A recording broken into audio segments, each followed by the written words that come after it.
पुणे शहर भाजपाचे जे शहर अध्यक्ष आहेत धीरज घाटे त्यांच्यावर त्यांनी आरोप केलेले आहेत। ह्या इथं जे व्यायामशाळा आहे त्याचं जी कार्यकारिणी आहे त्याचे जे ऑफिस आहे त्या संदर्भात आपण त्यांच्याकडनं बातचीत करून हा सगळा काय मुद्दा आहे ते जाणून घेणार आहोत।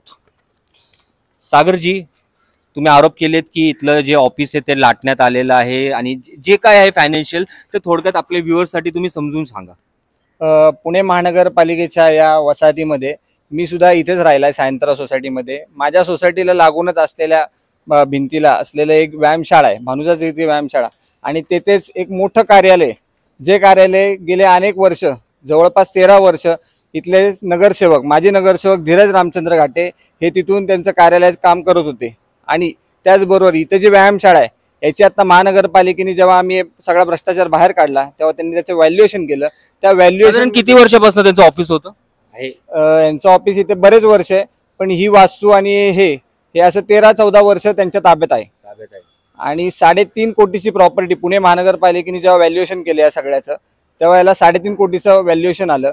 त्याच्यानंतर माननीयांनी त्यांची ताकद लावली आणि जे जुने आपले 2 महिन्यापूर्वी जे रिटायर झाले आयुक्त साहेब राजेंद्र भोसले यांना त्यांनी यांच्यावर प्रेशर आणलं असेल किंवा काही त्यांची सत्ता असल्यामुळं त्यांनी संगनमताने ह्या एवढ्या मोठ्या प्रॉपर्टीचं भाडं जे पुणे महानगरपालिकेने व्हॅल्युएशन केलं 60,000 रुपये ते त्यांनी अवघ्या 21,000मध्ये घेण्याचा प्रयत्न केला आणि तो त्यांचा सक्सेस पण झाला।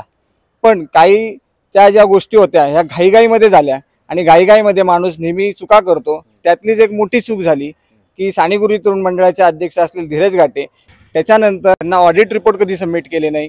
हे सगळा प्रकार आम्ही धर्मादायच्या इथून माहितीच्या अधिकारातून आणला आणि तो लोकांसमोर मांडला। धीरज घाटेंनी स्वतःच्या लेटर हेडवर मंडळाच्या एक शिवाजी मोहन जाधव अशा एका मुलाचं नाव दिलं आणि हे मंडळाचे उपाध्यक्ष आहेत आणि हे पालिकेशी काही करार वगैरे करतील आणि त्यांनी तिथं उपस्थित राहून तो पालिकेशी करार केला। आणि याच्यानंतर हा करार आम्ही माहितीच्या अधिकारात जेव्हा आम्ही पालिकेकडून घेतला आणि माहितीच्या अधिकारात आम्ही धर्मादायमधून जे कागद घेतले याच्यामध्ये पाहिलं असता ट्रस्ट बॉडी ही अजून देखील चेंज झाली नाही। जुन्या ट्रस्ट बॉडीनुसार धनंजय विष्णू जाधव हे त्या मंडळाचे उपाध्यक्ष आहेत।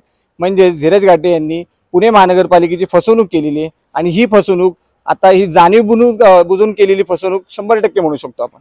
असं जे 21,000चं जे महानगरपालिकेने जे आकारलेलं आहे जे द्यायचं तसे तर भरपूर जण असतील, 100च्या वरती असतील ज्यांना जे इच्छुक असेल 21,000 आम्ही भरतो आम्हाला द्या।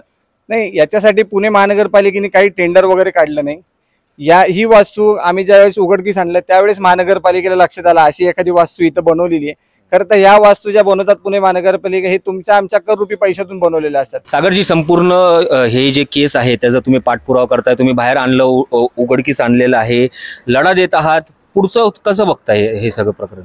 याच्यामध्ये आम्ही खरं तर माहितीच्या अधिकारात काम करताना आम्ही माहिती घेतो, परंतु अनेक धक्कादायक माहिती आल्या। इथे गेले 13 वर्ष वीज चोरी होत होती आणि ही वीज चोरी छोटी मोठी नव्हती। तर याचा जेव्हा आम्ही आम्ही अभ्यास करतो आणि वकिलांमार्फत आसिमजी सरोदे आमचे वकील आहेत, आम्ही सगळा अभ्यास केलेला आणि आता 2-1 आठवड्यामध्येच ही केस कोर्टामध्ये फाईल लॉग इन होईल आणि त्याच्यानंतर तारीख चालू होईल। पण मला असं वाटतं एवढ्या मोठ्या वास्तूला 13 वर्ष वीज वापरणे आणि स्वतः तिथे थांबून एका ऑफिसमध्ये सुद्धा थांबून जनसंपर्क कार्यालय असं स्वतः सांगणे म्हणजे हा सगळा कमर्शियल वापर झाला। इथे अनेक विद्यार्थ्यांकडून पैसे घेतले जात होते। हा सगळा एक मोठा भ्रष्टाचार आहे आणि हा बाहेर काढल्याशिवाय आम्ही शांत बसणार नाही। कोर्टामार्फत आम्ही त्याच्यामध्ये आवाज उठवणारच आहोत आणि लवकरच कोर्टामधून याच्यामध्ये काही ना काहीतरी चांगली बातमी येईल जेणेकरून त्यांच्यावर या अशा भ्रष्टाचारांवर काहीतरी मोठी कारवाई होईल। तर नक्कीच झालेलं प्रकरण आम्ही बाहेर काढलेलं आहे व आम्ही कोर्टात दाद मागत आहोत आणि त्यांना सागरजींना पूर्ण विश्वास आहे की कोर्टातून त्यांना न्याय मिळेल। हे सगळ्या प्रकरणात पुढं काय होतं ते बघायचं राहणार आहे। न्यूज डॉटसाठी मी जोएब शेख, पुणे।